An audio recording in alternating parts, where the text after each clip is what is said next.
Starfleet Underground. Every week, we'll take a look at the latest Star Trek news and then check out a current or classic episode of Star Trek. There's a dungeon inside Picard's head. Maybe his father's a Cylon. Rios is actually from Chile and only works in outer space. Raffi and Seven's relationship will lead to tripping teenagers. Borgness Girardi shatters glass and gets high on endorphins. Guinan calls Q and he lets it go to voicemail. And this show just became an X-File.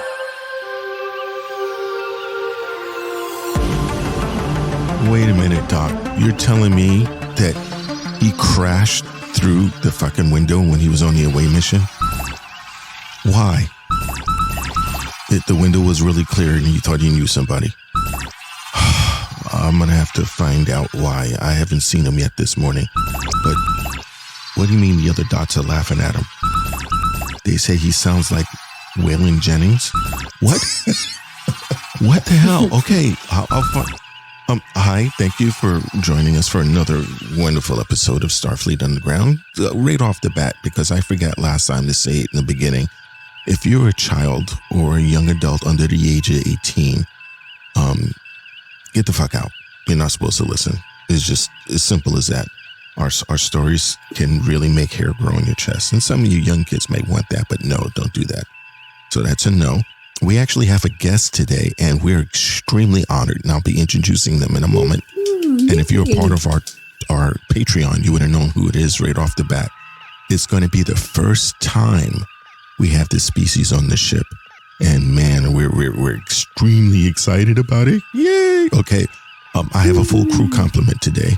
We have here, first off, my science officer who does sciencey stuff. Hi, I'm Heather Ferris. I'm the science officer / medical person, and Patrick is in my med bay right now, and these dots are supposed to be helping me, but they're laughing. So, Captain, can you please send the Tribbles? Also, could you also have one of the dots go and clean up detail? There was like this slime ooze that was going towards medical. Do we have any type of escargot aliens or anything like that? No, that's a science experiment. I'll get a dot right on that, Captain. All right. Thank you so much. And of course, we have my extremely intelligent, wickedly talented first officer. Hi, this is Patrick. Holy shit. What the fuck was that? Yeah. I'm number one. I'm the computer guy and the foreign species liaison, and I got crud like really bad. So I will probably just be listening most of this episode. He's going to be in sick bay for like all of this episode. Hell? Yeah, I got crud at Mission Chicago. I thought it might have been COVID, but I've taken 2 tests and they both came up negative. So it's just a really bad case of crud. I had just thought you were enjoying yourself in decon, rubbing gel on your naughty bits, but no. You're actually sick. My naughty bits are not what's fucked up. Was it that? How do you know that? Oh, wait a minute. Don't tell me. Was it that Arcturian that you were tonguing in the hall? Hey, Arcturian Poontang, it doesn't matter if it's male or female. Yeah. You got to protect yourself, Patrick. You got to make sure the EMA takes care of you, dude. I did. I wore my mask. We only took it off to eat and drink. You had to worry about other protection. I was talking about the other protection. You sound so pitiful. Yeah, it's bad. Oh my God. You sound really sad and pitiful. That's a shout out to all of those who caught the crud. Yeah. We're virtually hugging you from afar. Yeah, because a bunch of people did catch COVID at the con, even though. Oh, really? There were posts on Facebook about it. And even though we were all vaccinated, apparently, some people still came down with it. Just because you're vaccinated doesn't mean you can't catch it. Exactly. Or some people lie. Yeah. Or some people lie. Well, yeah, there's that too. You're telling me there's some people out there just looking for attention? Yeah, no. Some people go out there and they buy the COVID certificate on eBay to show that they have negative vaccination. That's the evil kind of lying. Yeah. There's some people that's some fucked up shit. So that's evil. Well, I hope you feel better. And since you're locked up in your room on your back, there's some programming I need you to do. I'm not working. Sorry. Yes, you are, because you're doing nothing in that room but laying on your back, and you're used to that, aren't you? Oh, ooh, hello. Wait, I take that back. You're used to laying on your stomach. Never mind. Okay. We also have our chief engineer. Oh, hello. Good morning, everybody. This is Rocky, the chief engineer of the ship and the show. And if it ain't broke, I didn't fix it. Yeah. And this is the part that I'm really excited about. We normally smash and grab people, but this person here actually requested to come on board, and I'm ecstatic. They've lived multiple lifetimes, or should I say multiple hosts. We have on the board as a guest today, Anna, a Trill. But this is the first time we have a fucking Trill. I'm so excited. Anna. Thank you for the welcome. She is amazing. I see here in the notes that I got to clarify this. You wrangle pussy? Say what? Excuse me? I frequently foster cats. So here's some stray kittens around. Man, I got to tell the dots to stop doing that. Yeah, fucking dots mistranslated what you said. Once again. I know. There's something else. So is anything you want to tell us about yourself? Anything you want to plug? Yeah, one of the dots came in and says you look like you can bench press him. Yeah, in addition to fostering cats and making costumes, one of my other hobbies is doing strongman competitions and Olympic weightlifting competitions. That's what I'll be going to after the podcast. Outstanding. And we'll make sure we get you back to your shuttle as soon as possible. So this way you don't have to rush to get there and break the warp 9 speed limit. Okay. Thank you for joining. We're really excited to have you on board. And if we had a lot of time, I'd ask you about your last host. So that would be really cool. Okay. First off, before we get going fully, the show is being brought to you by Section 31, as well as our Patreon users. And thank you. I've ran into so many different people at the con who actually admitted quietly that they listen to us. So we're not the type of show, I guess, you shout from the rooftops. That's okay. That's all right. Yeah, we're good. You don't have to shout it from the mountaintops. Just like, no. Hey, we know. As long as you're enjoying the show. And we're amongst friends. I had one person come up and tap me on the shoulder and goes, I listen to you every week. And it's like, why are you whispering? He goes, it's a nice show. Thank you. I'm like, okay, that'll work. This is the time where I would ask Patrick if we have any corrections. I wish I could correct this cold, but I'll spare people being scared. But I think Heather might have a correction or two. Hi, she Captain. is our science officer. We might as well blend the news and the correction together. So. Oh, okay. Well, the correction is last week we said that Spock's full name came out as Sitchin Tagai Spock. However, the officials from Star Trek Mission Chicago have clarified that while Spock does have a first name, the name on the poster was not correct. The posters were put up by mistake, and we just want to, correct the fact that, yes, he does have a name, but the name that we said was not the name that they're going to go with. So hold on a second. He's got a first name, and they know what it is. And somebody printed posters of it. Yep, which blows my mind. But they were told right away, take those down. That's not official. Correct. That is not the official name that they are going with. Okay. Yep. I said they're going to go with Roy Lindo instead. Of all the names you picked out, I like that one. That's a good choice. That would be funny. A lot of people, heads will explode if Roy Lindo walked in and goes, "Hi, I'm Mr. Spock." That would be badass. That would be pretty cool. It would be pretty bad. And they switch out Pike with Vin Diesel. I say we're family, all of us together. All right, hit it. We live our lives one parsec at a time. Okay, next we're going to go jump over to Chief. What do you got news-wise? Oh, news. I was... did you give news, Heather? Oh. No, I didn't. That was just a correction. Oh, I was all excited. Damn it. So Heather actually has news. Yes, I have news. Doc, could you bring me coffee, please? Are the dots bringing you the wrong coffee again? I hope not. Well, it's not my time crystals, I promise. Okay. My news is, according to Deadline, LeVar Burton is set to have a reoccurring role on the second season of Star's Blind Spotting. At the moment, he is doing a whole bunch of different projects, including Blind Spotting, but also Picard Season 3, his new TV game show, Trivial Pursuit, and also he will be the host of the upcoming 94th Scripts National Spelling Bee. That's freaking cool to have Jordy LeVar do the spelling and Trivial Pursuit. Yeah. Jordy LeVar. That's Well, what I said. we talk, Nathan. So come on. Yeah. Good. Oh my We God, get I him. thought you were supposed to be sick. I thought, Patrick was supposed to keep his microphone muted. Yeah. He can't help resist. himself. When there's a blatant fucking error like that, I mean, Jordy LeVar. Get the fuck out. I don't think he's as sick as he's making his medicine. I don't think so either. He's trying to get out of programming. That's what it is. No, wait. If you'd have just heard me cough, you would know that I'm not joking around. He's Yeah, trying please to don't get do out of that. the summaries.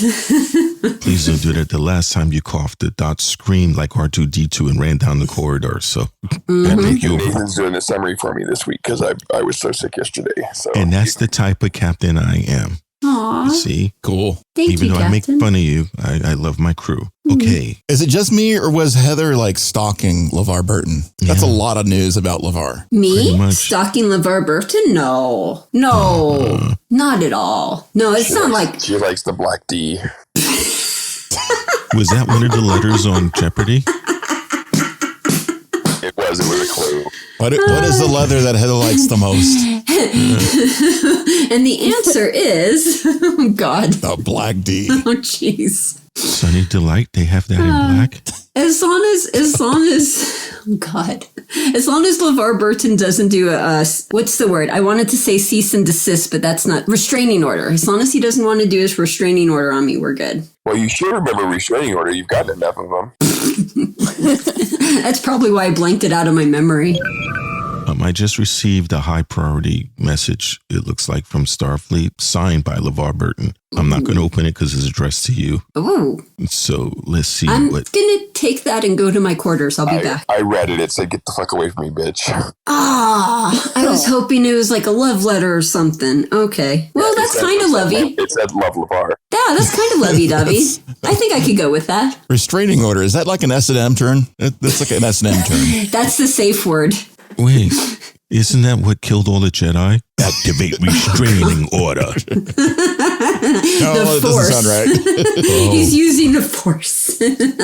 Okay, I was wrong on that. All right, next, Chief, what do you got for us news? Okay, well, I'm excited because my news isn't really official news. It's like all sourced from Twitter. There's a social buzz right now because somebody created a little scene of Star Trek The Next Generation, the animated series. They did a scene out of Next Gen with the style of the animated series, Filmation animation style. It's kind of cool. It's very cool. They actually used the music from the Star Trek animation series and dubbed it into the dialogue and regular sound effects. And they used the scene where Picard gets abducted by the Borg. So it's an exciting scene too, but they did it in exactly the same style. I guess the guy actually hand drew out everything on his tablet. Wow. He's like a professional artist in that regard, puppeteer and artist. You can Google it out and find out, see interviews about the guy. Apparently he did this as a gift to his wife because she was out of town. And that's just the most beautiful thing I've ever heard. That's so sweet. Barf. I They swear. were watching the animated series, the original, and they were just noticing all these little things. And he decided to just do it to the scene of Next Gen. It was That is just so what a great cool. idea. And Y'all don't love the me. style, I mean, you get the details of the style of the animation. They're all there. It's all distinct. And it's he actually studied it and tried to recreate it as realistic as possible if the Filmation people did Next Gen. That's That's so cool. really cool. Excuse me while I barf. Yeah. Mute. Mute. Somebody who's not a Love fan me of the like that. animated series. And if you guys were listening last week, you know how important it is to Rocky that they have the same music and the same sound effects, because if they don't, they're not doing it right. Just saying. I'm okay for a mashup, but when you redo the motion picture and you don't have the right sound effects in that I grew up listening to, it's like when somebody redoes his Star Wars movie and puts a scene of a Jabba the Hutt in that wasn't there originally. But that's a whole nother problem. Yeah. Or where Jar Han Jar stepped Binks. on his tail. Yeah, Or where they covered up tail the stuff. It's really Jabba the Hutt's cousin is Pizza the Hut. Oh, You're going to God. make me hungry. It's not lunchtime yet. Yeah, you are sick. You're definitely sick. My other What piece were of they- news, I was discovering this little chat on Twitter between Ask Paramount and somebody who couldn't find Deep Space Nine's episode 19 of season 1 duet. it was apparently missing from the service. They're like, it's not there. And Paramount's like, well, it's not available due to streaming rights. And everybody just like, what the fuck? There was like 200 people instantly reacting. What the hell, Paramount? That's your own stuff. You should be able to put that out. Yep. And then it took them like a day to figure out, like a whole work day. And then they said, oh, sorry, there was an issue. We were able to get the episode back up. It's available to stream. Here's the link. Thanks for letting us know. And then every single person that tweeted at Paramount got the same canned copy and paste response. Oh, God. It's like some intern fucked up, I think. I think it's a Tribble rolling across the keyboard. Well, if you just checkmark the wrong checkmark on these ginormous storage systems that have all the data of all our movies and films and TV productions, one little checkmark can fuck it all up. And I think that's what happened. It probably was a canned answer. Somebody complains that they can't see an episode. Which A, B, C. Okay, C. Streaming rights. Just put that one out. Don't worry, we're working to bring you more excellent content. Oh, yeah, that's another one. We're so sorry you're having this problem. Please be advised there's many other fabulous shows you can watch. It would be so yeah, please watch some of our other content that we won't show you. What?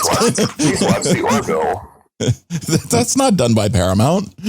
No, it's Star Trek related. Yeah, it's going to be on Hulu soon. So I had a kick out of that. It just, there's all these little snafus you have to giggle at, and high five to the crew behind the scenes that went, oh fuck, we have to do something about this, and they eventually did. But I'm just like, that's an interesting fuck up. I mean, how can you accidentally miss one episode of the whole series? I mean, that I can understand how it's easy to miss that, but when somebody points it out and you go, oh, we didn't have the streaming rights. I'm sure somebody got yelled at for that one. Oh, yeah. They probably had like, how are we going to fix this? Oh, who's that kid that we never let out that's in the basement with the thick glasses that works in archiving? Right? See if you could find it. I mean, even Ira Bear weighed in on this snafu. I thought that was quite entertaining. That's big. What did he say? He just kind of noticed it. Okay, I'm going to ask a quick question. You gave us a little bit of news, but we're going to put it out there anyway. We're going to ask you, Anna, again, so happy to have a Trill on board. Do you have any type of news that you'd like to promote? Like maybe your weightlifting stuff, or how to get a hold of you through us to get a kitty that you're fostering? Yeah, I have 3 little kittens that I'm fostering for SPCA LA South Bay. So they'll be available for adoption soon. They're very cute. 2 little orange kittens and 1 lynx point. One of the dots got fascinated by your actual dots because you're a Trill and did a deep dive and said that every kitty that you fostered has went to a loving home and they're like perfectly aligned. Aww. And everything. So you do a really good job with it. That's awesome. Thank you. So that's pretty cool. Okay, so we'll add it to the show notes. This way they can know where to get the fosters and everything else. My news today is John Lancie is going to be the new face of Playmate Toys, officially licensed Star Trek merchandise. Wait, Playmate? Playmate, yep. Playboy bunnies? No. No, toys. Toys. You're into the toys, right? The other play. Hey, Playboy makes... John Delancey's name right. Playboy makes toys. You never know. However, I did get a letter from them to you, Heather. They said he will not be coming with boobs. Oh, yay. So he's not going to be coming with it. So you're not getting that edition. Oh, wait, I'm not getting boobs? No, you're not getting the boobs. Why? Wait. They want to know why would anybody coming want on your boobs. Yeah. I ordered those double Ds a year ago, and I've been waiting for a year. What kind of toys are we talking about? The Q toy. They said they can't. Oh, I thought we were talking about something else. We're talking about Star Trek toys, right? No, yes. They said they can't make him with double D boobs because then his feet will be really tiny because nothing grows in his shade. You have to be able to balance it's a doll, right? So that it stands up straight. Yeah. Okay. It would fall over a lot. But if you do collect the Playmate line of toys of Star Trek action figures, it's going to be faithful to the replication of the original box from 1990s. So it's all going to look streamlined, as well a starship. So they've held the licensed brand for a long time, from 92 to 2009. And now they're back in 21. Guess who's back? Now they're back. Back again. Yes. So it's going to be really cool. They got Discovery figures for pre-order, the original series and next gen, and they're going to be ready for shipment in July of this year. Also featuring the crew. Are you ready for this? The USS Protostar. as well as a line of Star Trek Prodigy figures will be ready to ship in the fall. You can pre-order them now through Entertainment Earth. There's a huge request and need for a Murph plushie. I do believe that we should have one. That would be nice. Is so nice. What do you mean you don't want him on the ship? Anybody's cuter than you, Dot. Just okay. Whatever. Just go away. All right. Wait, why am I getting tingles in my naughty bits? What the fuck you put in my coffee? What do you mean it was supposed to be vitamins, but it's blue with a V on it? Oh, fuck me. What now? Are you hearing purring? I am. The Dot was supposed to add vitamins to my coffee, and he mixed in Viagra. This is not going to be a fun show. It's right in the alphabet next to each. There are V's, right? So basically, you don't want to be sitting directly under your desk. I'm going to try not to, but it seems to be lifted up by a couple inches. Oh, it's either that or it's going to be cramped and hurt. Oh no! Uh-oh. Sorry, I got to move this. Okay, we're going to get started. I do believe I covered all of our preambles. And so this episode, I'm doing this for Pat because, Aw, you're so sweet. He's pathetic voice right now. This week of Picard, and let me get computer, pull up the notes. And Memory Alpha, you suck because when I could have used this last night, you had nothing.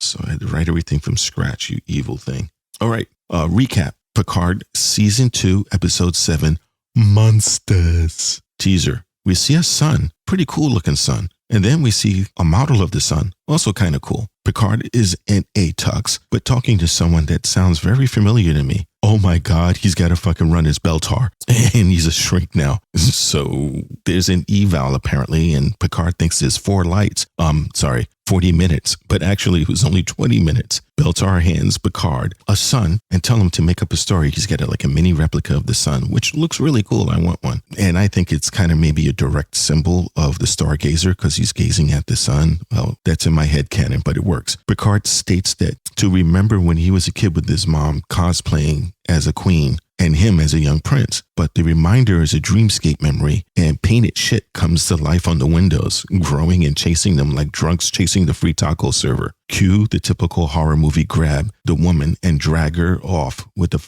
young, frightened Picard watches on. So that was our teaser. So what did you guys think of the teaser? I thought you were saying Picard was cosplaying as a queen. No, his mother was playing as a queen. Well, what I don't understand is if they're running away from a monster, why would you go down into a dungeon? Like out of all the places you could go, why would you run downstairs? You run upstairs, or at least out the door. It's typical horror movie trope. You always run into danger. Well, I mean, when people who actually have basements, when there's a tornado, they run to the basement. That's the safe place to hide. I see the logic in it. I don't believe in the logic, but I see it. So you're basically saying that their storm shelter was down in the dungeon. Well, I thought it was an interesting observation that the building that Picard grew up in has a dungeon. Right. Yeah, that's like a huge dungeon. Oh, really badass dungeon. Not just like a storage cellar, but like a dungeon. It's literally there's chains and shit. I mean, they can have some really kinky sessions down there. Oh my God. Oh my. But if you think 50 Shades of Grey. Yeah. If you think about it. Of Earl Grey. That's with Picard. That's why he never suffered PST when he was captured by the Kardashians. It's like, this is nothing. You should see my basement. I would have PTSD if I was captured by Kim, Kanye, and Kendall and Jen, Okay, all right. Kardashians, you happy now? Speaking of Kim Kardashian and all of them, people were traumatized and had PTSD when they went to Disneyland and she took a ride and nobody else could go and everyone was pissed off about it. Well, that's rude. I just saw that news article this morning and I was laughing. Really? She didn't do, at least as Michael Jackson used to do in order to not to inconvenience people. He'd make them open up the whole fucking park just for him and his friends. And then they had the whole park by himself. You don't just have one attraction. You had the whole, that was how Michael Jackson rolled. And everyone was like, oh, it's Michael Jackson? Okay, it's cool, man. That's awesome. Yeah, Michael Jackson, a bunch of 10-year-olds. So Kim Kardashian is doing it wrong then? Yeah, pretty much. Okay. So notice who was doing it right, though. I loved how Picard brought it out that the queen was female. Mm-hmm. I thought, and her pronouns are... It's like... In her. I I love Peltrin's response, like, duh. Like, you're not very good at this, are you? I just couldn't believe it. It's like, oh my God, we got a Battlestar Galactica connection. Baltar. Well, every synth has a Cylon as a psychologist built inside. We just never knew that. That was a new synth addition they created after the Soong androids. They just added a little, we knew what to make. It was an attempt to fix the synths. They added the Cylon. If anyone doesn't get our references or doesn't understand what we're talking about, the person who played the psychologist was James Callis, and he's famous for playing Gaius Baltar on Battlestar Galactica, the later one. And he also played Athen Cole, which was the son of Cassian James in 12 Monkeys. He is a good actor, and he has a way of staring at you with a mixture of disdain, curious, and caring. So him and Alexander Siddig are often confused for one another. They are two distinct people. I love that on Twitter. Somebody posted that, like, look, this is this guy, this is that guy. Here's both the guys in the same location. They are not the same guy. I thought that was kind of funny. They thought all dusty, handsome men look the same. And did you guys notice his outfit? What he was wearing? It looked very Starfleet. It was DS9. Yes! Yeah. It was from Deep Space Nine. So it's from seasons 1 to 5 because they switched their outfits later on. But it's very similar to what Dr. Bashir wore. Who was played by? It was not the same guy. But not the same guy. Looks very close. But I wonder if, the guy that played Bashir, we'd have him play this character. Oh, he's not available? I know who to get. Wait, I got a question for you because, Anna, you were on Deep Space Nine once. Did you ever meet him? Ooh. Uh-oh. Yeah, he was kind of a weirdo. He tried to hit on you, too? Yeah, Yeah, he just wouldn't stop. He hits on everybody. Were you in a male or female body at the time? Doesn't matter. It doesn't matter. Did he try to get you in the Hello Suite for some sort of detective game? She had to tell him, I have no pussy available right now. I'm sorry. You're going to have to try again later. But he wouldn't stop. Miles, I need you to create a HoloPussy. HoloPussy. And then you go in here and there's a cat. It's like, no, not Hello Kitty, damn it. That's not the one I meant. We can get that's copyrighted. So Exploding kittens. No. Oh, wait. Exploding triples. That would be... God damn it. Why did you give me this pill? I can't find a place to sit right. Okay. Patrick, I will allow you, but since you can grunt noises, to let me know when to move to the next act. Do you think there's enough on this teaser? Well, I do have one more thing to say for the teaser. If you guys looked at the relics on the desk behind him, they included a space station K7 from the classic episode, The Trouble with Tribbles. And it also had a station Regular One, which is seen in Star Trek II, The Wrath of Khan. That's pretty cool. I think that was a grunt. Okay. We're going to go to the next section now. Act 1. Picard. Picard still in the bed with tubes up his nose, or otherwise known in the industry, easiest paycheck ever. Just lay there and be still. Right. 7 and Raffi is back on the ship, comparing whose relationship is the best, Rio and Blondie or them. Hold up. The computer is encrypted by dun, Borg. Meanwhile, oh my God, what is her name again? Tallinn? Tallinn? I swear I typed Laris like 3 times in my notes during this episode. Yeah. Oh, I'm constantly calling her Laris. Yeah, but my spell check changed it over to Tenless. No, that's something else.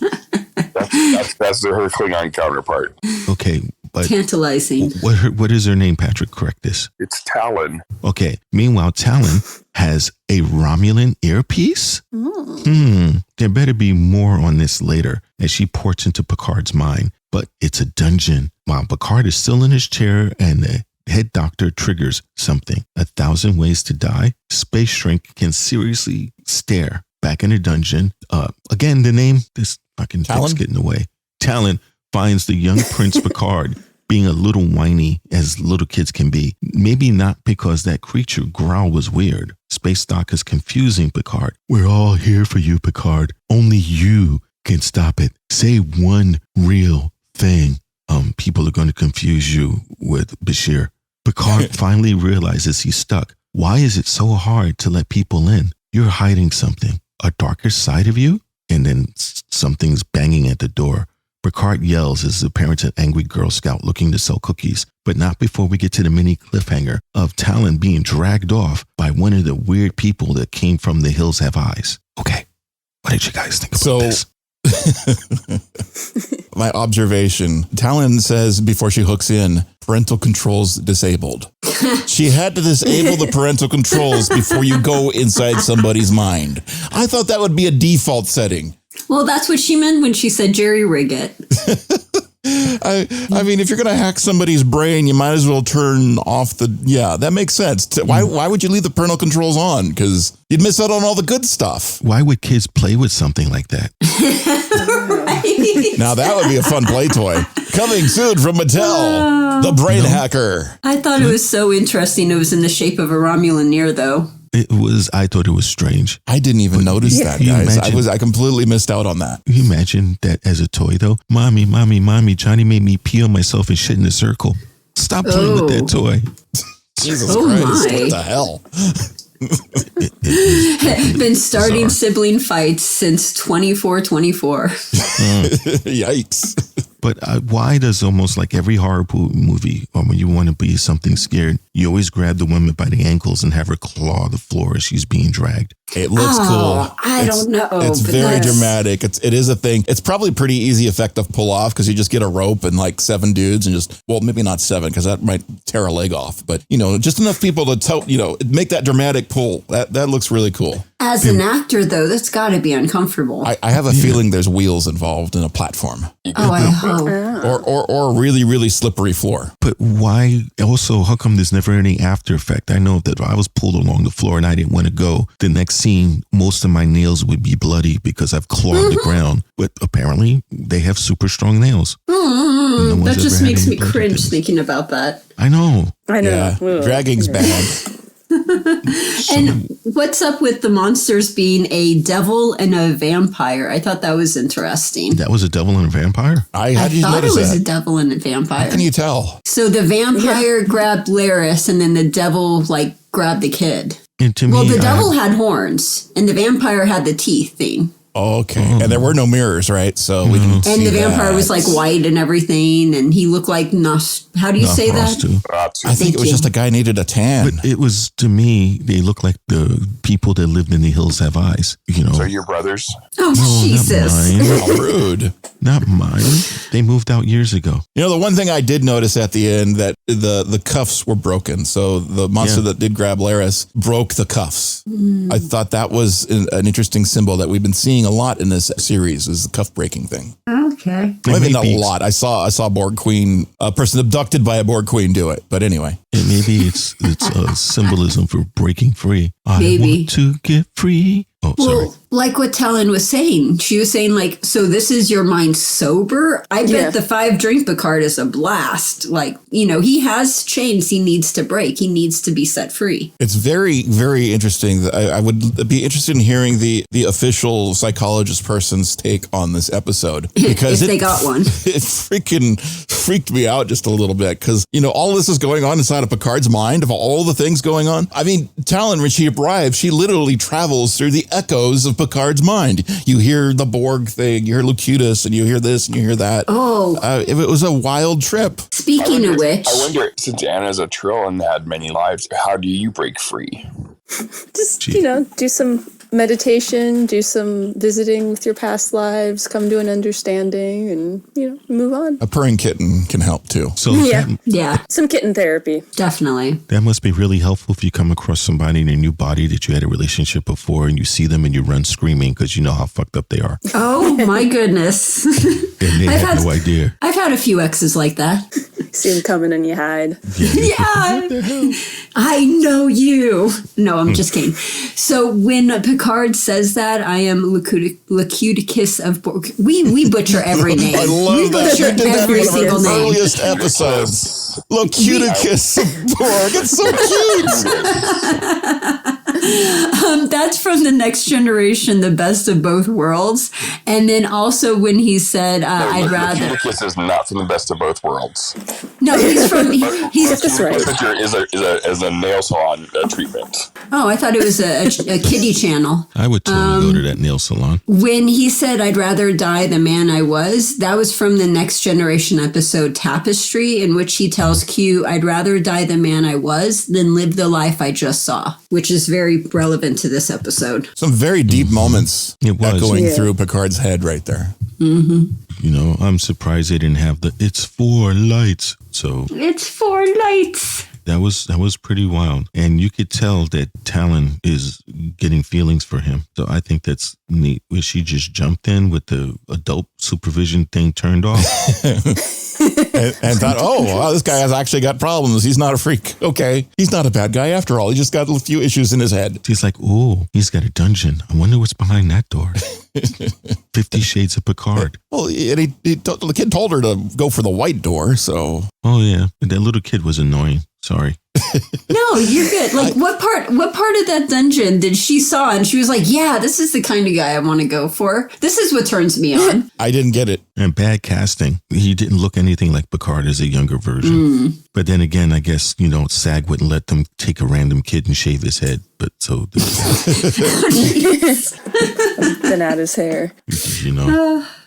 Spray him down with neat. Okay, we're going to go over to Act 2. Act 2 starts with ground control to Major Tom. Take your protein... Well, no, it's actually the Earth Doc's kid with the space shuttle and helmet on. Rios' new infatuation tries to block her from going into the room because Tallinn is working on Picard. But she curses him out in Spanish, and Rio is like, okay, you can go in. Rios is like, Rio is a river. Yeah, but it's also his name with an S. So she walks in the room and sees the freaky thing of Tallinn with the eyes white and Picard doing the shimmy in the bed. And he's like, wait, I can explain. Let me explain. And so he decides to break the orders and decide, well, fuck the temporal thing, fuck everything. I'm just going to tell you everything because I want some. Meanwhile, you have Tallinn is talking to the young prince and saying that you're not alone. So, was it? We don't know because it's all mental thing. And then the Earth Doc does to Rios. You happy, Patrick? He's like, are you from outer space? And Rios decide to steal and plagiarize Kirk's line and paraphrase it. No, I'm from Chile. I just work in outer space. Ba-dum-bum. Yeah, well, that was his line. And that's something that Kirk said back in... It doesn't work. I've used this line before. It's never worked for me. Oh, jeez. Well, I love how Rios is pulling a Kirk. Like, not only pulling a Kirk, but saying the exact same line Kirk did. There's one thing that kind of always bothered me with the Star Trek show, and Alan, Anna, you're Trill, so you probably can jump in on this as well. They've established during Enterprise that there's a temporal police. They're supposed to fix shit everywhere. So apparently they all got fired because, one, they never came to fix the Narada when it came to blow up Vulcan. Where the hell was the temporal police there? And then here, if Q did something with the temporal police to change it, wouldn't they know it in their safety little bubble? But well, no. if Q lost his power, then maybe that indicates that the ripples in time and space were a lot larger than they thought, and something happened to the temporal police later on in the future, and there was no temporal police. The temporal police are like, we're not touching this one. They can go figure that one out for themselves. We've done a lot of these things, and we've had a lot of these problems, and we're not dealing with this one. We know better. Either that or they throw their hands up in disgust and they're like, I quit. I'm not fixing the time anymore. They keep messing it up. I'm done. I've done this enough. I quit. They just said, fuck this. I'm going to go become a watchmaker. Seriously. I'm going to go work for the Guardian of the Galaxy. I have a date with that beautiful woman with the long hair. I'm not going to stand her up. I don't care if the world falls apart. I'm done. So, yeah, that could be that. I love that quote, though, where it's like, are you from outer space? No, I'm from Chile. I just work in outer space. Yes. Okay. Love that. It's classic. They say the best way to tell somebody something if they're suspicious is tell them the truth. But Rios took it like super far.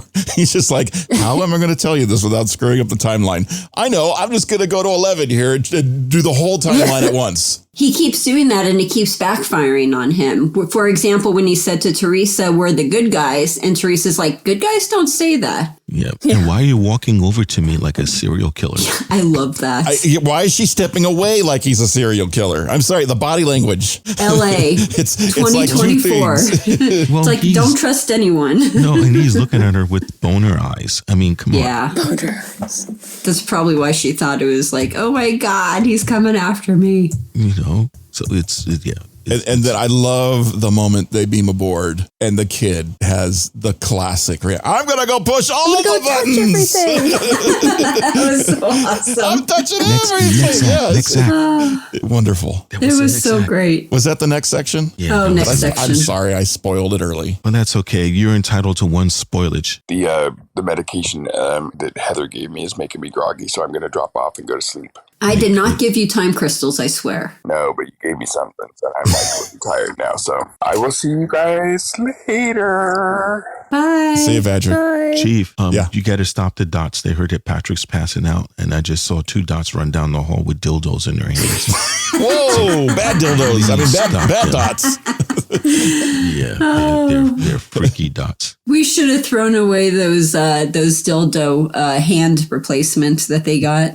Yeah, I didn't like it when he came in the room swinging them like they were boomerang at me. I didn't appreciate that. Some of them were using them like swords. And I know like playing swords, that's like, a metaphor for it. But they were taking the dildos and actually doing it down the hallways. Yeah, and they were having a contest on which of theirs looked the more realistic. 007 was like, mine does because it has veins. They're nasty things. We're going to have to fix them.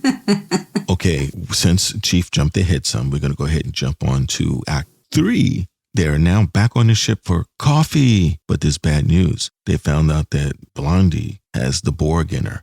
Ooh, that's not good. And I will say that Seven looked really kind of stoic here when she discovers that there's Borg encryption on the thing. Meanwhile, Picard somehow manages to get into the dungeon, and it's his adult version with the little kid. And now we have the big news. The head doctor, who I've been calling Baltar, is really, cue dramatic music, Picard's father. Dun, dun, dun.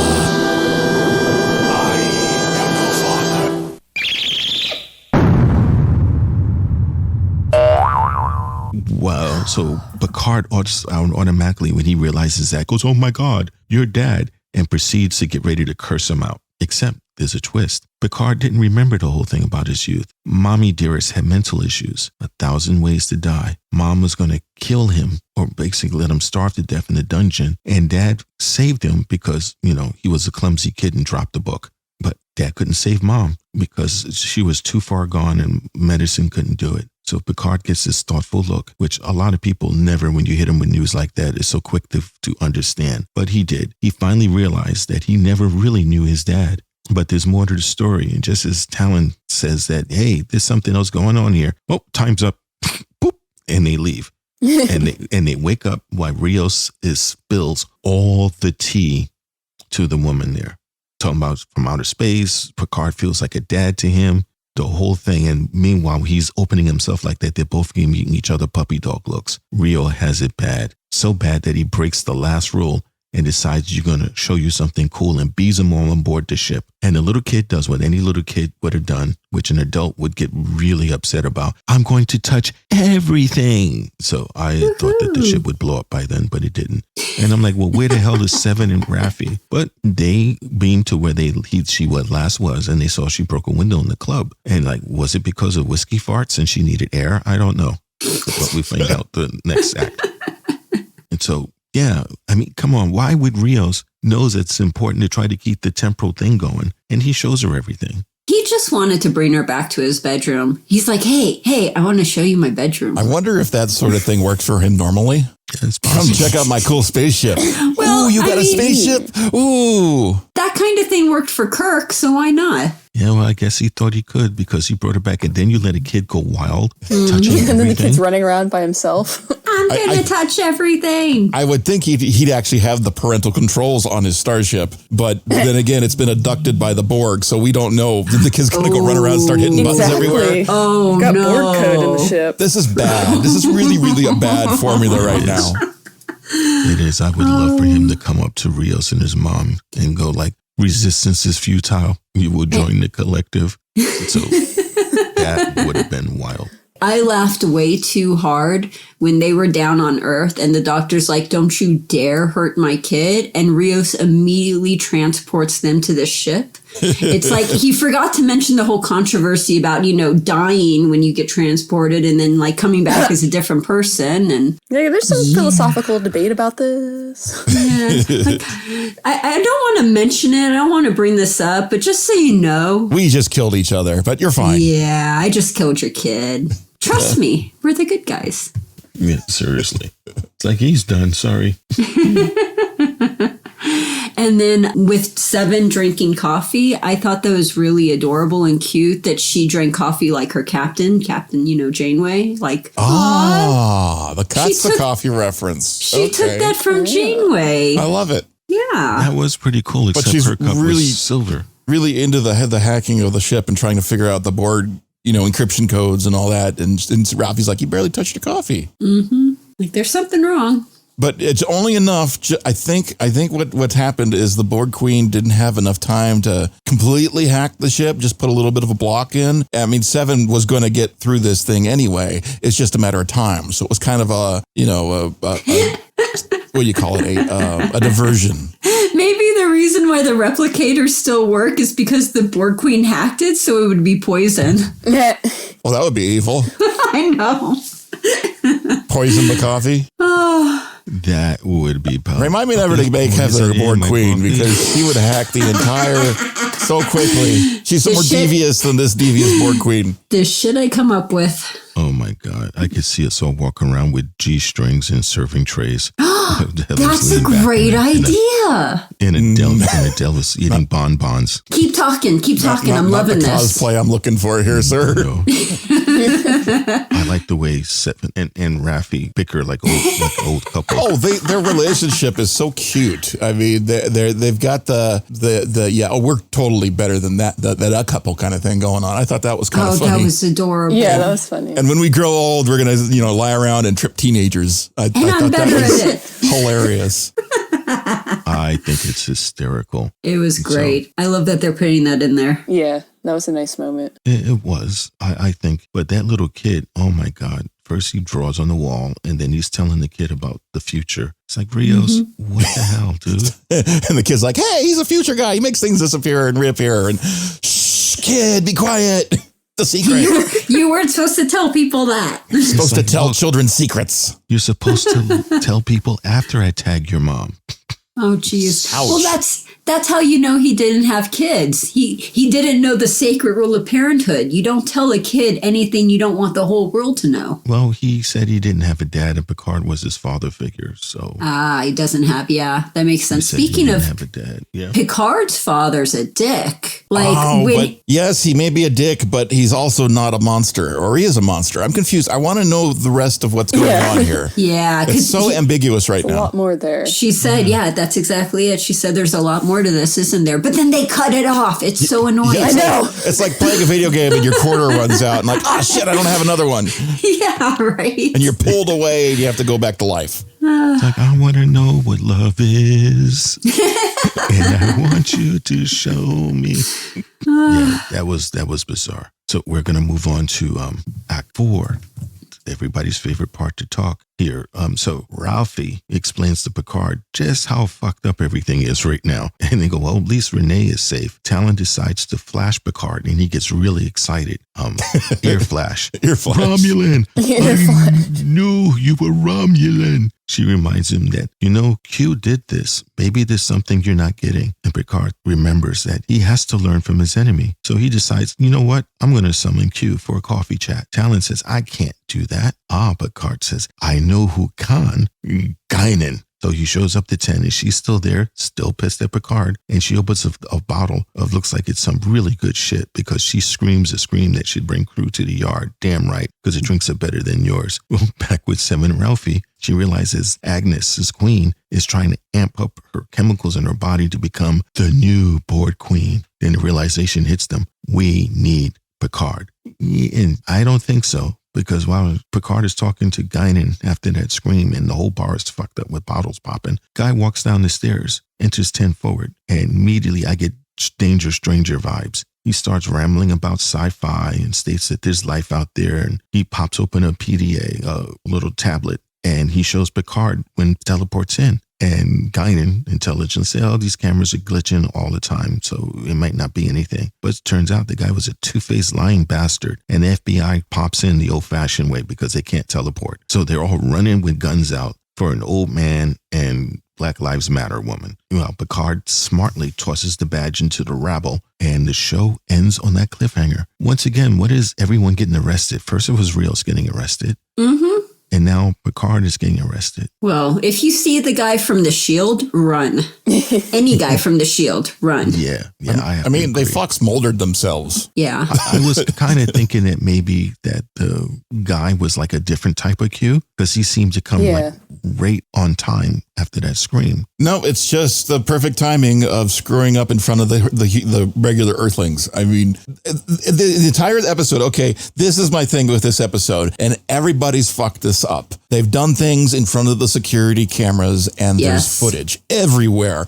The Borg Queen has done it. There's footage of her doing stuff. So this isn't just an Earth thing. It's on the starship, for crying out loud. They got cameras everywhere, and they can't keep secrets because of these things. Well, they beam down in front of a camera. I mean, there's so much beaming going on in front of people in this series. I mean, it started with Raffi and Seven beaming out of that patrol car. That was a high profile beam out. That kind of or Seven coming in. Yeah, or her coming in and in front of the kid. The kid seeing her, yeah. Things are getting trippy out here. So obviously the FBI would send their Fox Mulder and Scully out and he obviously wasn't our Mulder and Scully that we wanted, but it's the FBI. They're here for the people beaming in out of nowhere in sci-fi. I was like, oh my God, they've X-filed themselves. Well, screw butterflies. I think they've upgraded. Yeah. Really. Don't step on the butterflies. Don't appear on the fucking social media. Don't get caught on camera. Right. Even now, I think on Earth is 2028. What's the year on Earth right now? 2024. 2024. Yeah. 2024. Even now, if you leave your house back during that time, you're on camera at least 20 times before you get to your destination. Mm-hmm. Yep. So there are cameras everywhere. Which I just have to say, okay, especially in Las Vegas, there's cameras everywhere. You're always being recorded. Right now in 2020 or what year are we in? 2020 currently, 2022. We're in 20. I can't remember what year. You got me saying the wrong thing now. Huh? What year are we in? My hand's all messed up. But what's really messed up is the subway. What happened at New York City with the shooting in the subway, and then none of the cameras were on or working, and it's like, we're already being recorded all the time. And then okay, I'm going to go on a rant. Sorry. I cross streams into the other reality. No. Go ahead, cross. Like two drunk men. We like crossing over. Cross-dressing. Also caught on camera. But didn't the FBI agent notice that all of the liquor bottles and glasses were shattered on the floor from the scream? Well, the furniture was shoved over. It was that whole room had a ginormous Ghostbusters moment. Mm-hmm. I mean, the lights were blinking, the walls were shaking, the chairs were flying across the room. I was expecting him to come down and be like, it's too damn loud. You're disturbing the peace. Turn it down. He just kind of walks in, nice casual, Yeah. Oh, you're not a bourbon guy. You're a wine guy. You need some wine. Like, oh, you're very good at this. Like such a straight face. Yeah. First off, he's trying to use privilege. She says the place is closed. And he said, well, your sign says it's open. I would have right off the bat, look, dick, I'm the owner. Just yeah. Well, I liked her response where she's like, owner Trump's sign, get out. Yeah, get the fuck out. I'd be like, okay, I'm going across the street and I'm going to get drunk over there. Screw you. Seriously. You're in New York, find a bodega and get a 40 ounce. So you're good to go. That was just so friggin' bizarre. The whole thing, she tries to call Q, and this is leading me to think that maybe Q has lost his powers because he didn't appear. Yeah, Q is definitely, there's something wrong with Q and there's something wrong with Picard, and they've somehow, it's intertwined somehow, and it'd be very interesting to see how it all spills out. But it's like, you're watching through these episodes, and this one wasn't a shorter one like last week. This one was a regular length episode, and it just right up to the end, it it gets into this rhythm. It's like, oh my God, this happened. Oh my God, that happened. Oh my God, this happened. Oh my God, next week. Wait, where's the rest of the episode? It's so painful to watch in real time. When you get to binge this stuff, this is going to be awesome. This is going to be an awesome afternoon to sit down and watch all these episodes. But right now, just it's straight through. Pain in the ass to wait for the next one because they just, oh my God. Next episode. Damn it. Yeah, I noticed that when you binge, you get a chance to pick up a lot more Easter eggs in the connective tissue because we tend to forget a little bit between episodes. Less time to forget. Yeah. And I saw the after show and the scene for next week is a really good teaser. So I like. What was the teaser again? The teaser was them sitting in a questioning room with Picard and Guinan, and he's trying to trip him up, and Guinan is mind fucking him. So Guinan is in control. Oh, I love her. So it's gonna be interesting. And she was the guest on the after show. If you get a chance to see it, the actress that plays Guinan, and she talks about the honor and everything in doing it. Yeah, that was cool. Yeah. It's neat when you see the actors realize the amount of weight they're carrying when they step into this role. It's big. It's freaking cool, and it's neat when they see and realize it. That's super cool. One thing that I wanted to bring up was, so the FBI agent that we were talking about earlier, the actor, he is Jay Karnas, which when I made the S.H.I.E.L.D. reference, he played Dutch in the S.H.I.E.L.D. But also, did you guys realize that he was in Star Trek before? Like, he already has a character in Star Trek. Who was it? Okay, so he played in Voyager, 1999 Voyager, the episode Relativity, where he played a temporal agent from the 29th century named Duquesne. I always script names. But he was one of the members of a future version of Star Trek who recruited Seven of Nine as a time travel agent. So if if Seven runs into this agent, I wonder if there's going to be like, hey, I recognize you. So you're saying there's a possibility that this FBI agent isn't just a regular X-Files FBI agent, but is possibly a temporal agent? Well, I mean, we are doing temporal shit, so. Ooh. Yeah, seems entirely possible. Very exciting and awesome casting. That I would like to see if it turns out to be the temporal police, and that means they've heard me and they want me to shut the fuck up about it. If we don't hear from him again, we'll know what happens. I think that would be pretty cool. I was bringing it up in the last section, but it was too early. Did you guys notice the singer in the bar? Do you know who the singer was? I was looking out for that. I'm like, oh, that's who that is. Yes. Do you want to say? Oh, go ahead. Okay. It is Patrick Stewart's in real life wife, Sunny Ozell. So they're married. Her and Patrick are married. And Patrick wanted her to be on. And the producers were like, yeah, and she performed one of her songs from a album that she has called Overnight Lows. And the song that she sang was Take You Down. So if you guys want to hear the whole version, that's what it's from. But the entire time I'm researching this, I'm thinking, because, I have a cynical mind, I'm thinking the producers are probably like, yeah, we don't have to pay for music rights. Yeah, have her come on. That sounds good. Oh, you know who the producers of the show is? Patrick Stewart's one of the producers. Oh, yes. Is he? Yep. Oh, I didn't know that. Okay, cool. But that's awesome. I love the little tie-ins. They bring it into the family. I think that's cool. Yeah. That actually is. That I overall, here comes the time that a lot of people like to listen to us and then argue about it on the internet. What would you give this episode on a 1 to 10 there, Heather?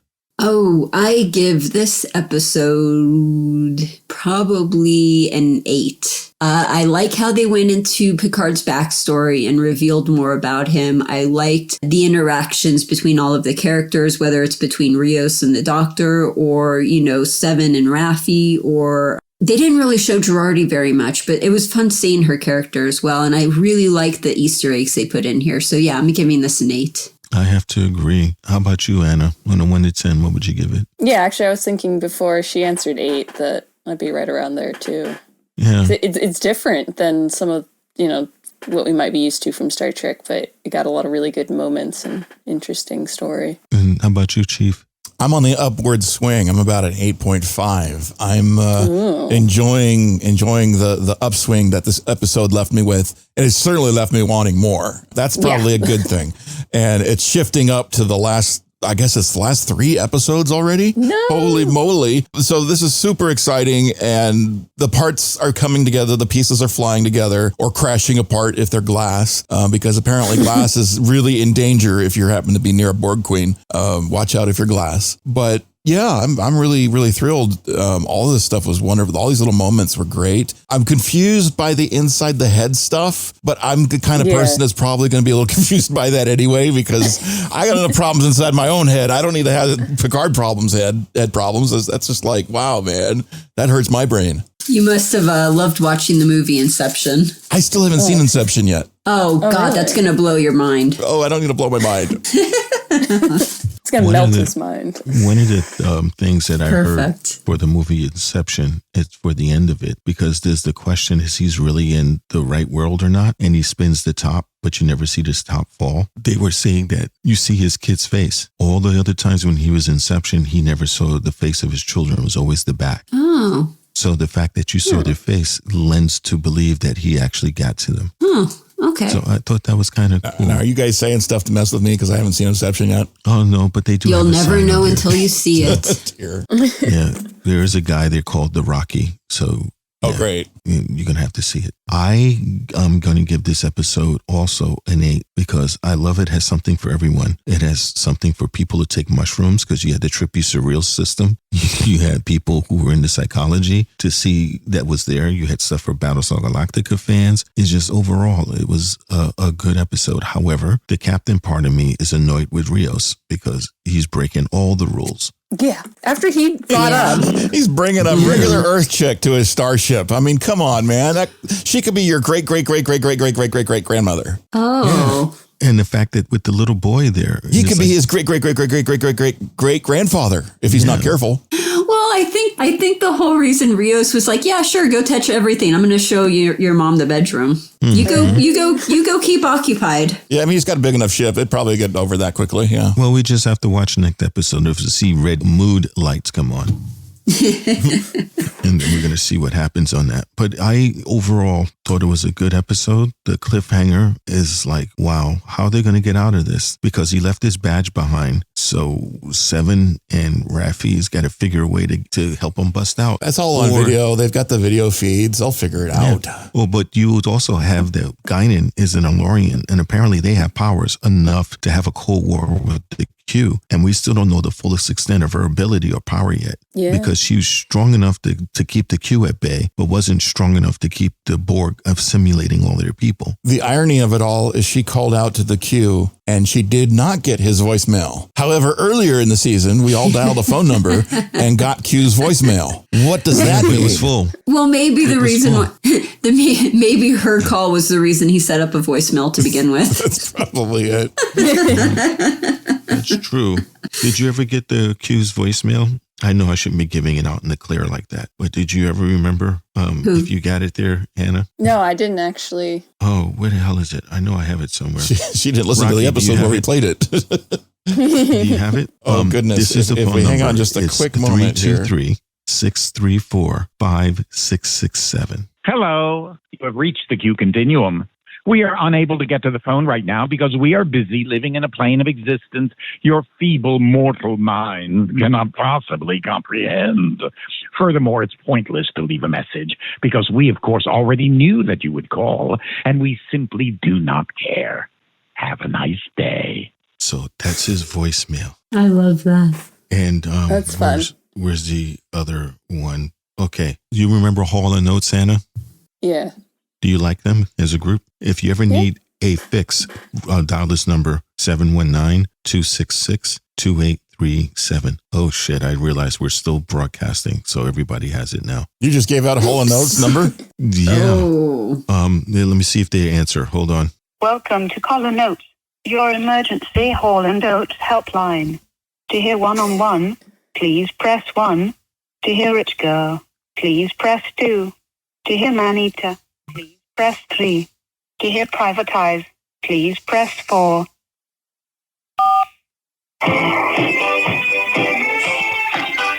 That's a useful phone number. Yeah, so you can get little hicks on that. Okay, this has been an exciting episode. thank you so much, Anna, for making it here. We are honored to have a Trill on board. We're going to get ready to go. I'm going to go check on my first officer to see if he's feeling any better. And hopefully the door was locked and the double dildo Tribble didn't get in there with him. So I'm going to go ahead and disconnect. Please, everybody, thank you for joining us. Don't forget to join our Patreon. That's how we're able to keep the Tribbles nude. Well, not nude. Neutered. Unless it's when Heather decides to shave them. Not nude. Neutered and send them on trips. They do get shaved when they're neutered. So I actually found out that some of the Tribbles actually went down to Chicago with us. I don't know. They were at the Dunkin' Donuts they were hanging out there. All over the place. And apparently they got caught on an away mission, these Tribbles, and somebody skinned them and deep fried them. They were wearing red shirts. So there's a picture of that too if you ever want to see them on our Patreon. So thank you so much for joining on board. Please just don't have a great week, but make it so. And if you can, support the show by going to patreon.com/Starfleet Underground. Lots of perks to choose from, and you might even like some of them. Starfleet Underground, beaming into a podcast feed near you. Log on to our website at starfleetunderground.com and send your comments and questions to thecollective@starfleetunderground.com. Follow us on Twitter at StarfleetUnderG and on Facebook and Instagram, we're Starfleet Underground.